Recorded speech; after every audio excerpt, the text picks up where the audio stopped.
sampai tercipta. Mungkin dengan hero-hero yang butuh timing roamernya itu enak banget karena ada Fredrin di bagian depan. Atlas juga masuk sebenarnya untuk salah satu hero heavy crowd control dari 3 hero ini. Ya mungkin Melissa punya range yang jauh, tapi kayak Dairet dan Arlot ini akan selalu nge-show di pandangan dari Onyx. Jadi bisa banget kalau emang mau dikasih Atlas dengan crowd control yang besar. Tapi ya pick off yang mengerikan adanya Lancelot dan follow up damage dari Novaria yang bisa dengan range cukup jauh. Dia akan selalu hadir hampir dari setiap pertarungan, mungkin cukup berbahaya. Ya kalau ngomongin pick up, suppressnya masih ada sebenarnya. Masih ada, iya tadi Fanny dari Kaja dan juga dari Franco. Tapi permasalahannya mungkin kalau untuk Onyx, Fredrinnya kalah jalan, Franco-nya nanti akan susah untuk memimpin rotasi kecuali memang Iron Hook-nya benar-benar oke. Kaja better sih daripada Franco. Nice pick juga untuk Kaja sebagai pick 4 dari Onyx Prodigy. Mereka membawa satu hero yang kita tahu ya bisa untuk memberikan efek suppress dengan Divine Judgment-nya, dan menurut aku Onyx Prodigy masih kekurangan sih satu hero burst damage karena Novaria bukan merupakan hero yang burst. Dia masih butuh Kari sebagai last pick-nya itu bagus banget, mengingat dari Yasbi pun udah ngamanin marksman mereka, nggak mungkin lagi mengambil Kari untuk di pick keempat dan kelimanya. Dan Yasbi Esports mereka masih membutuhkan mid laner, sosok mid laner seperti apa yang mereka akan bawa, apakah support mid laner ataupun hero-hero magical damage mid laner, karena Parsha masih available harusnya kalau misalnya mereka mau main high ground untuk bisa mempertahankan lini belakang mereka apabila terkena efek pressure yang besar. Tapi Valen cukup mahal juga. Bisa IMU ke arah Divine Judgment, ke arah Astral Echo. Tapi ya Florin dan juga Parsha yang diamankan. Mereka masih membawa roamer support di sini yang terlihat ya. Berarti menunjukkan bahwa Dairet ini akan ada di jungler untuk Yasbi. Oke, mungkin masalahnya sama kayak dari Onyx, frontlinernya akan sedikit kurang mengandalkan XP laner. Dan apalagi XP laner ini kan clearnya lama ya, dari keduanya ini dia nggak bisa yang cut wave jalan gitu. Beda lah, dia nggak punya mobilitas yang tinggi. Tapi dengan adanya Florin dia akan lebih kuat. So 1-1 last pick. Nice banget dengan Kaja yang mungkin biasanya kita lihat Kaja Kari, kali ini dimunculkan Kaja dan 1-1. Otomatis weakness point akan pecah sih ketika adanya Divine Judgment yang ditarik nanti. Iya, dan itulah dia 10 pilihan hero untuk di game pertama, match pertama kita antara Onyx Prodigy versus Yasbi Esports. Dan terlihat ya Thanos Predictions bahwa ini masih prediksi aja karena kita melihat juga dari data di season kemarin di mana 2-0 untuk Radit Overkill untuk Onyx, di mana Limkocho 2-1 untuk Yasbi Esports untuk di game yang pertama. Jadi siapa nih kira-kira yang bisa mendapatkan kemenangan untuk di game yang pertama? Jadi kira kita akan lihat juga. Dan inilah dia match versus antara kedua belah tim. DQ dengan Arlotnya, Abe, Melissa, Roundel, Parsha, Juicy, Dairet, Ki, Florin. Sementara dari Onyx Prodigy ini benar-benar strategi yang benar-benar kuat banget sih. Dari metode pick off mereka milikin juga dengan membawa Kaja 1-1. Yang kita tahu 1-1 meskipun menerima beberapa nerf di update patch terakhir, tapi ya dia masih menjadi hero yang benar-benar bisa ngasih momen di kemenangan. Dan ya, kita akan segera menuju ke Land of Down di game yang pertama, Onyx Prodigy versus Yasbi Esports. Mungkin tensinya akan lebih panas di area turtle nanti. Karena untuk di awal, menurut gue rotasi-rotasi yang cepat ini nggak bisa. Dua-duanya bukan tipe roamer yang harassment. Jadi ofensif dan juga defensif apabila Inspire yang mereka bawa untuk battle spell-nya. Oke, start dari jungle. Wow, pakai Breathsmith ternyata dari Juicy. Menarik, gue biasanya pengguna darah tuh pakai Killing Spree dia. Atau dia pakai Lethal Ignition, enggak sih Lethal Ignition jarang. Karena dia damage-nya udah cukup. Nah, sustain doang yang dicari dari Juicy. Ternyata dengan Breathsmith mungkin yang lebih pasti ya, dapetin darah yang lebih pasti. Karena kalau Killing Spree kan kalau dia dapetin kill, baru dia dapetin darah. Nah, ini dia ragu takut misalkan KS mungkin sama temennya. Dengan Breathsmith ini make sure darahnya akan lebih sustain ketika fight. Oke, kalau menurut aku Juicy ini bakal build lebih ke arah defense sih. Jadi kalau nggak hybrid ya lebih fokus ke arah defense. Karena dari segi draft, Yasbi ini kekurangan banget frontliner mereka. Mereka nggak bisa untuk mengutamakan Arlot sebagai hero yang ada di bagian depan. Karena kita tahu Arlot nggak sesustain itu loh untuk bisa nahan semua damage yang masuk. Meskipun ada Florin sebagai salah satu sosok healer juga. Tapi untuk di area top lane sana Abe coba di follow up. Dapatkan execution di area belakang. Boy coba untuk engage mundur ke arah bagian belakang Abe. Dipaksakan untuk mundur bermain lebih aman lagi. Tapi lihat minionnya ini coba untuk ditahan, di freeze oleh di bagian top lane sana. Iya, lebih agresif dari Onyx karena Kaja yang dia bawa. Dia bisa nge-follow Lancelotnya, mungkin dia bisa ngeharas. Dan kalau untuk Yasbi mungkin metode GB dulu ya, game boosting di arah gold lane, apalagi Florin yang bisa nge-heal terus-terusan mungkin bisa jadi poin utama. Ya, bisa jadi poin utama, tapi lagi-lagi Abe, Aircon Road, Phantom Execution, one last hit first blood dipiptakan oleh Boy di bagian top lane sana dengan begitu cepatnya. Karena mengingat tadi bal bantuan yang telah diterima oleh AB ini sudah mulai bergerak kembali ke sisi lain, membuat dirinya tertinggal seorang diri dan langsung punishment tercipta di menit yang pertama tadi oleh teman dari Onyx Prodigy. Turtle-nya juga bakal di free kayaknya, dia bakal di kontes dikit doang, diganggu-ganggu doang, tapi karena nggak ada power retribution harusnya masih aman dan ya Josie masih bisa dapetin turtle-nya secara free. Ya, bisa mendapatkan objektif turtle yang pertama, setidaknya ada kompensasi untuk Yasbi Esports. Tapi balik lagi Onyx Prodigy ini benar-benar menunjukkan ya early game aggression dia dengan luar biasa. Dan dari segi emblem ya Lim, silakan. Wah ini Tenacity ternyata dari 1-1 dia nggak pakai Pull Yourself Together, sama dengan Melisanya. Iya. Lebih mementingkan defense yang pasti ya, angka defense dari magical dan juga physical defense Tenacity. Sebenarnya nggak ada masalah juga sistemnya, jadi ya dia tahu karena ganking mungkin sering banget terjadi dan Tenacity ini bisa menyelamatkan mereka. Untuk mid laner nih ada sedikit perbedaan, Novarianya menggunakan emblem dasar assassin yang artinya dia punya lari lebih cepat daripada Partia. Di talent pertamanya pun Partia menggunakan penetrasi. Nah, sedangkan kalau dari Novaria dia pakai agility yang larinya pasti akan lebih cepat dari Novaria. Partia-nya mengandalkan wings by wings doang paling. Ya, karena kalau kita lihat dari emblemnya ya, ini Novaria punya 9% movement speed tambahan, tapi di Divine Judgment di bagian top lane sana terlihat Juicy coba untuk bertahan, tapi damage-nya nggak ada yang bisa mempick up Juicy. Bahkan Fighter Isaac dibuka, coba untuk memberikan diri ke area belakang. Masih cukup aman untuk melakukan disengage dan kayaknya ini aku lihat ya dari Juicy-nya dengan bawa Festival of Blood sama Brave Feud ini benar-benar tebal banget. Dia pakai Inspire di talent pertama, cooldown-nya lebih cepat dari Juicy-nya. Ini bedanya ya kalau misalkan pakai emblem dasar fighter dan pakai Festival of Blood. Dengan dapetin total mungkin 8 kill itu dia udah kayak punya Bloodlust X. Ya, tapi terlihat Models yang connect ke arah bagian depan sana, tapi malah dianya yang ter-take down. Coba untuk dipasangkan di area belakang, Juicy lompati ke arah Cherry tapi masih bisa dipaksakan untuk mundur. Beberapa saat lalu juga kita menyaksikan di mana Onyx Prodigy yang sempat memegang first blood ini benar-benar terkena pressure di area gold lane-nya. Mereka dipaksakan untuk bermain lebih aman lagi karena dengan ter-take down-nya di barusan membuat di bakal lebih lama lagi untuk mendapatkan snowballing-nya. Bahkan bottom lane-nya ditinggal, DQ terpaksa untuk isi di arah mid lane-nya, zoning lagi di bagian top lane. Oke, Feather Ice Strike, Owen di sana menahan semua damage yang masuk. Terlihat Astral Recall yang dikeluarkan sedikit demi sedikit setidaknya agar membuat Yasbi Sport terkena pokingan damage. Tapi yang pasti untuk turtle yang kedua, Lutfi dan juga Boy bersiap di bagian bawah sana. DQ berada di bagian depan. Astral Recall damage-nya belum maksimal karena masih untuk di menit yang keempat ini. Tapi Lutfi mencoba untuk menjadi badan. Masuk dengan Vengeance ke arah belakang DQ. Coba untuk memberikan pokian damage kepada Lutfi, tapi Juicy sudah mulai bergabung kembali. Phantom Execution terkena Final Flash dan efek Boy! Stone Rose dikeluarkan tapi masih tidak dapat contribution-nya oleh seorang Juicy. Boy, one last hit, where are you running? Masih ada Stone Rose, coba untuk menghindar, tapi terkena gocekan yang nggak bisa. Dia kabur lagi di Fighter Ice Strike yang dipop up oleh Roundel di bagian tengah. Dapetin turtle, dapetin kill. Ini agak rugi sebenarnya untuk Onyx Prodigy sendiri. Mungkin mirroring yang tadi di awal menurut gue oke banget ya dengan hero-heronya mereka.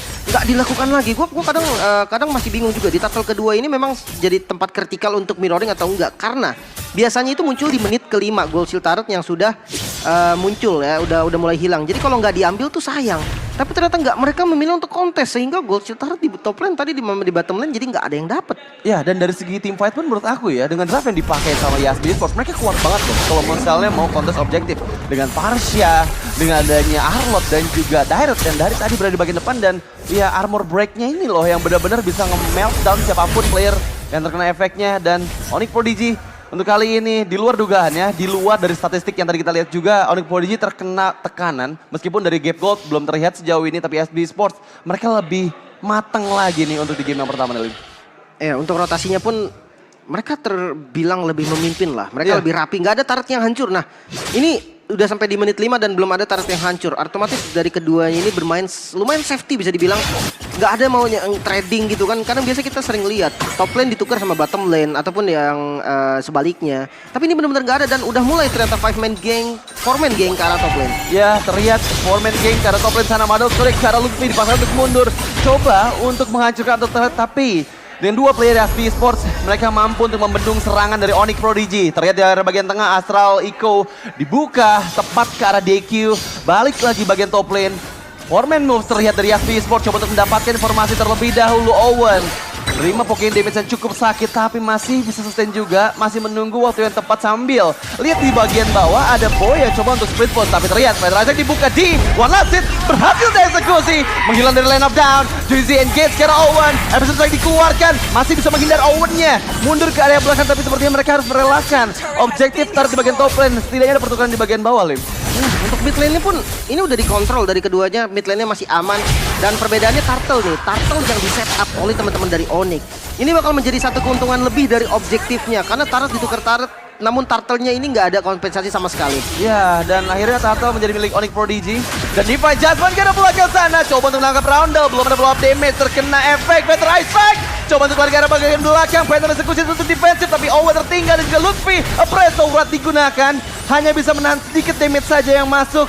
Hanya tersisa satu bar SP tapi coba dipaksakan kembali. Episode Strike dari Juicy ke arah bagian belakang. Luffy coba untuk menahan semua damage dari Final Flash. Mendapatkan 2 flash tapi Cross Bowtang dicoba untuk mempick up Juicy, terlalu tanky. Masih ada Boy coba untuk melakukan defensif terhadap Purple Buff yang dia miliki, tapi untungnya masih bisa diamankan oleh Yasbi Esports. Wow, ini tengahnya dapat dan sebenarnya dive in yang tadi dilakukan sama Juicy, dia tahu nih power dia tuh kuat banget, darahnya masih penuh, nggak ada defense adjustment, dan itu menjadi poin yang akhirnya bisa bikin Juicy-nya ini untuk maju ke arah depan. Dari segi item, udah ada Thunderbelt nih dari Arlott DQ, dia bisa lebih sustain lagi dan ada damage. Jangan lupakan damage dari Thunderbelt ini lumayan sakit dan juga ada efek slow. Fear Hammer untuk penetrasinya. Sementara kalau kita compare dengan Fredrin dari Lutfi, fokus ke arah defense memang itulah biasa template dari Fredrin. Dominance Ice dia punya defense tambahan juga pastinya dari physical. Nah, yang jadi masalah mungkin dari kedua marksman nih, itemnya nggak berbeda jauh, tapi mobilitas dari One ini benar-benar terbatas. Mengandalkan dari Kaja, bahkan Silence Rope terpaksa dibuild di item ketiga. Oh, Silence Rope ya, untuk menghindari damage dari Feather Isaac juga pastinya, karena dari tadi kita lihat gimana Roundel yang langsung membuka Feather Isaac-nya ketika D-nya terlihat dan ada di dalam jangkauan Feather Isaac. Tapi D coba untuk mendapatkan outer turret di bagian top lane sana. Owen yang memberikan backupan di area bagian belakang, masih menunggu vision yang terlihat dari teman-teman Yasbi Esports di area tengah. Juicy belum ada pergerakan yang cukup agresif, tapi menurut aku dari segi team fight lagi-lagi Yasbi Esports masih megang banget sih kendalinya. Dan untuk kali ini Juicy damage dari armor break yang sakit banget membuat Luffy flicker di defensif dulu dari bagian belakang. Juicy coba untuk engage ke arah Boy, masih bisa menghindar tapi di waktu yang bersamaan Lord yang pertama muncul di area top lane. Ditarik dan yes, masih ada heal, ternyata masih bisa selamat dan coba untuk dibalikan kali ini Owen yang dalam bahaya, masih ada di untungnya masih bisa mundur dan kondisi 4 lawan 5. Lord terbuka untuk Yasbi. Wah, ini mahal banget. Gak ada Divine Judgment, gak ada Crossbow of Tank. Dan bahkan Lutfi hanya seorang diri berada di bagian depan sana. Cherry hanya di bagian belakang. Final Flash dibuka karena Lutfi. Tapi damage yang masuk adalah Cherry, terlalu sakit. Flicker untuk defensif. Deki karena bagian belakang sana terkena efek Mados. Cherry dipegang oleh B. Looking for more ke bagian belakang. Deki 1 melawan 3. Vengeance melawan semua player. Tapi ternyata dirinya melakukan tindakan yang sangat salah dan malah terpick off seorang diri. Tapi untungnya Lord berhasil disecure oleh Yasbi Esports. Ya, coba untuk kasih space, mungkin itulah yang terjadi dari DQ barusan. Sebenarnya untuk Lord pertama, kalau ditanya masih bisa di defense atau enggak, jawabannya menurut gue masih bisa. Ada Novaria, dia punya, bahkan dari Owen juga bisa manfaatin momen ketika defense, maka posisi dari Owen ini akan semakin lebih enak. Quantum Charge juga dari Owen ini bisa ngebantu, walaupun seandainya dia nggak ada flicker, dia bisa cari movement speed tambahan ke depan. Dan kalau ketika dia ada flicker, defense judgment tarik 1 dan itu bisa ngebawa ke belakang dengan lebih cepat dengan adanya Quantum Charge. Namun metode defense dari Onyx juga harus hati-hati. Karena apa? Karena masih ada hero long range juga dari Yasbi. Parsianya ini kalau memang dia pengen buang Feather Strike-nya buat poking, itu bakal jadi masalah untuk teman-teman Onyx Prodigy. Ya, ini balik lagi masalah positioning sih, karena dia yang selalu menjadi target utama dari Roundel dengan Feather Strike yang dia selalu keluarkan. Dan dengan Lord yang pertama masih bergerak juga di bagian bawah, menurut aku Yasbi Esports punya chance besar nih untuk memaksakan. Ada Owen, Final Flash yang dibuka dari Diki. Coba untuk membuat Owen yang miss positioning, tapi masih cukup aman untuk mundur ke area belakang. Ada split push yang dilakukan juga oleh Boy di bagian top lane sana. 1 orang saja. Tapi Lord mendekat di bagian bawah. Feather Ice Strike di tepat sekali. 2 bar HP tersisa. Tapi base turret menjadi target utama oleh Yasbi Esports. Berhasil mengajukan base turretnya. Dan terlihat mereka masih coba untuk meneruskan kembali pressure-nya di area lini lain. Meskipun ada kompensasi inner turret di bagian top lane sana yang berhasil dihancurkan oleh Boy, tapi semua jungle creep diamankan oleh Yasbi Esports yang dimiliki oleh Onyx Prodigy.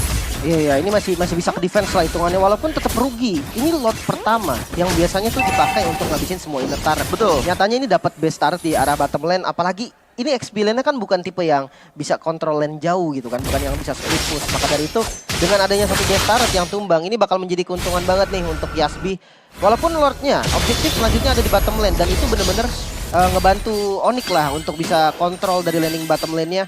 Nah untuk sekarang menurut gue memang dari Yasbi nggak boleh kendorin pressure. Dia nggak boleh sampai ngelepas dari zona-zona yang harus diamankan. Kayak sekarang contohnya Onyx udah mengisi zona-zona di sekitar objektif yang akan muncul nanti dari Lord yang kedua. Ya, dan kalau aku lihat ya dari Onyx Prodigy, mereka dengan membawa Lancelot yang selalu melakukan split push ini emang keuntungan utama nih. Terlihat dari draft yang diberikan sama Yasbi Esports, mereka nggak bisa berpisah loh. Mereka nggak bisa main 1-4. Karena kalau misalnya main 1-4 itu nggak akan maksimal dari tim fight yang akan mereka hasilkan juga. Tapi Juicy engage karena bagian depan, 3 player terlihat. Masuk dari final slash, 2 orang terkena damage-nya. Tapi di crossbow of tank berhasil dihindarin. Dan informasi yang mahal meskipun Boy untuk kali ini coba untuk escape. Menghindari 5 player move, tapi flicker ke arah yang salah sepertinya. Di timing yang kurang tepat dari Deki dan informasi yang mahal, Deki nggak punya flicker untuk 2 menit ke depan, Lim. Terlalu semangat kayaknya tadi, terlalu semangat untuk ngejar ya. Adrenalin rush ya, dan bahkan untuk kali ini Owen flicker untuk defensive untuk dari bagian belakang. Nggak sempat untuk pick off, tapi lagi-lagi nggak ada flicker di adjustment untuk Owen yang akan membuat Onyx Prodigy bakal cukup susah untuk bisa mempertahankan Lord. Yang kedua, Fighter Ice Strike membuat beberapa player dari Onyx Prodigy dipaksa untuk mundur, tapi damage dari Astraliko yang masuk ke arah Rondel terlalu sakit damage-nya. Lutfi berada di bagian depan, laju di bagian jauh. Ini diuntungkan untuk Onyx Prodigy, tapi terlihat Lord 20.000 HP tersisa. Lutfi coba untuk memberikan vision sebanyak mungkin. Owen yang datang dari arah river sana terlihat juga harus mundur secara perlahan, tapi Boy keberadaannya nggak ada yang tahu. Terkena efek knock up. Owen coba untuk defense judgment. Final sana mendapatkan nyawa, tapi dia terbangkit lagi dengan counter of tank dan Lord berhasil disecure oleh Joyce. Fighter Ice Strike karena Boy mencoba untuk escape, melarikan diri dari sergapan 4 player Yasbi Esports yang masih available juga. Tapi Lord di waktu yang bersamaan bergerak sebagai bottom lane, Lim. Gak ada burst damage, mungkin ini yang terjadi dari Onyx. Defense judgment yang belum pernah gue lihat satupun defense judgment yang efektif. Maka dari itu one-one-nya harus punya item yang lebih banyak lagi. Mungkin nanti dengan Malefic Roar, dengan si Halberd baru bisa ngasih damage yang benar-benar optimal. Namun untuk sekarang, Lord yang sudah enhance datang ke arah bottom lane. Mungkin top lane yang akan difokuskan oleh prioritas pertama oleh Yasbi.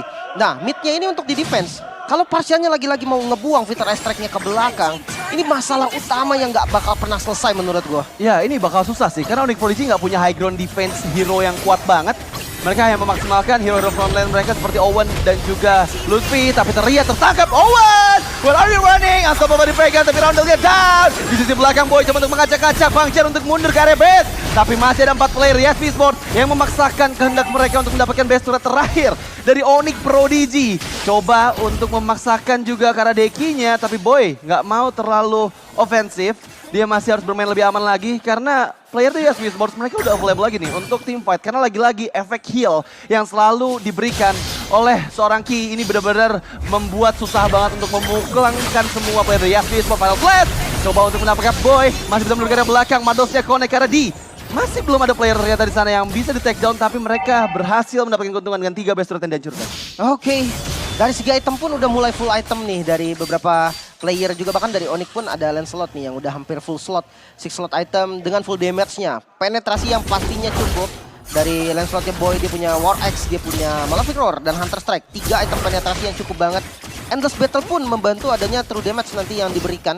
Lancelotnya ini udah punya damage yang harus dikhawatirkan bahkan dari teman-teman Yasbi. Tapi frontliner dari Yasbi ini terhitung lumayan strong karena direct dari Juicy, dia build ke arah Anti-Kuras, dia punya Athena Shield juga, bahkan Dominance Ice. Nextnya mungkin ke arah Immortal nih. Ini yang bisa akhirnya ngebeli waktu nantinya untuk para damage dari Yasbi ini bisa masuk semua. Apalagi jangan lupakan ada heal dari Florin yang benar-benar ini global presence yang bisa ngancurin kalkulasi. Terlebih untuk crossbow tank lah. Gue belum lihat dari pertama crossbow tank ini yang bisa dapetin 1 kill bahkan. Ya, belum dapetin 1 kill dan ya aku sadarin Lim ya, ini karena Athena Shield adalah item yang diprioritaskan tadi untuk D. Jadi damage yang dihasilkan nggak maksimal gitu ketika defense judgment-nya dapetin orang, crossbow tanknya pecah, nggak bisa langsung ke pick off karena dia masih kurang banget dari segi itemsnya. Tapi sekarang udah ada Malefic Lord, harusnya bisa lebih menghasilkan damage burst yang lebih besar ya ketika player tertangkap oleh Divine Judgment dari seorang Owen. Dan terlihat masih menunggu kedatangan Lord yang ketiga yang akan segera hadir di bagian top lane sana. DQ berada di bagian depan. Masih bermain cukup aman, tapi balik lagi ini pokingan dari Cherry harus dimaksimalkan sih. Minimal kena ke arah backliner lah, meskipun ada Florin tapi seenggaknya pokingan demi pokingan akan membuat Yasby bakal susah untuk bisa memenangkan setupnya.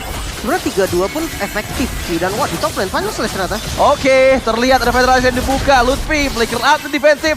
Tapi terlalu tanky, Deki seorang dari bagian depan berhasil mendapatkan Lord ternyata untuk ketiga kalinya oleh Joyzy. Dan disengage semua player dari Yasby Esports karena mereka sadar di bagian bawah. Lihat split push yang coba dilakukan oleh Lady.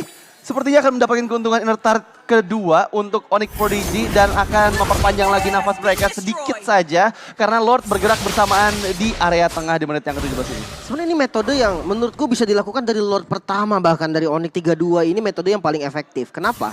Karena kalau mereka war besar, menurutku nggak akan sanggup untuk melawan teamfight dari Yasby. Tapi kalau pick off, mereka punya Kaja, mereka bisa diunggulin lagi. Dan lihat Florinnya aja udah tanky. Oh, Florin aja bisa nahan semua damage dan ada lagi gitu Ranger HP-nya karena lagi-lagi efek heal yang dihasilkan. Ini benar-benar membuat Florin susah untuk bisa take down dengan Bloom yang selalu memberikan efek global healingnya.